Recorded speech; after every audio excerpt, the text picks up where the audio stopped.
एक छोटा सा गांव जिसका नाम था अंधेरा। इस गांव में सूरज ढलते ही एक अजीब सी सिहरन फैल जाती थी। कहते हैं रात में यहाँ कुछ ऐसा होता था जो किसी ने देखा नहीं, पर महसूस सबने किया था। हर साल गांव में किसी न किसी का गायब होना तय था। लोग इसे शापित रात कहते थे।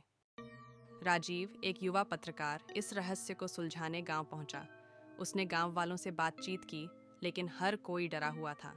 लोग उससे दूरी बना रहे थे। एक बूढ़ी महिला, जिसे सब दादी कहते थे, ने धीरे से कहा, तू वापस चला जा बेटा। यहाँ रात में सिर्फ अंधेरा नहीं, कुछ और भी है। लेकिन राजीव ने ठान लिया था कि वह सच्चाई का पता लगाएगा। उसने गांव के पुराने रिकॉर्ड खंगाले और पाया कि हर गायब हुए इंसान का नाम एक पुरानी हवेली से जुड़ा था। यह हवेली गांव के बाहरी इलाके में थी और वहां कोई जाने की हिम्मत नहीं करता था। राजीव ने तय किया कि वह रात में उस हवेली में जाएगा। जैसे ही रात हुई, वह अपने कैमरे और टॉर्च के साथ हवेली पहुंचा।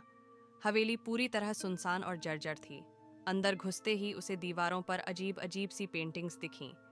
एक पेंटिंग में एक पुरानी किताब के ऊपर खून से सने हाथ बने थे। हवा में एक ठंडक और अजीब सन्नाटा था। अचानक उसे फर्श पर खून की बूंदें दिखीं जो एक कमरे की ओर जा रही थीं। राजीव ने धीरे धीरे उस कमरे का दरवाज़ा खोला।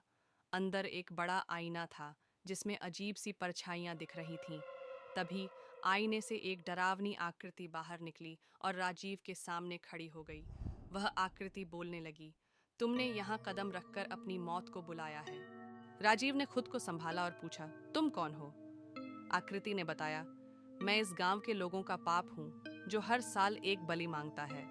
तभी राजीव को याद आया कि दादी ने उसे एक मंत्र दिया था। वह मंत्र पढ़ने लगा। मंत्र के साथ साथ आकृति चीखने लगी, नहीं, ये मत कर। पूरा कमरा हिलने लगा। अचानक एक तेज रोशनी हुई और राजीव ने खुद को गांव के मंदिर में पाया। गांव वाले वहां पहले से ही इकट्ठा थे। उन्होंने बताया, जैसे ही तुमने मंत्र पढ़ा, हवेली का शाप हमेशा के लिए टूट गया।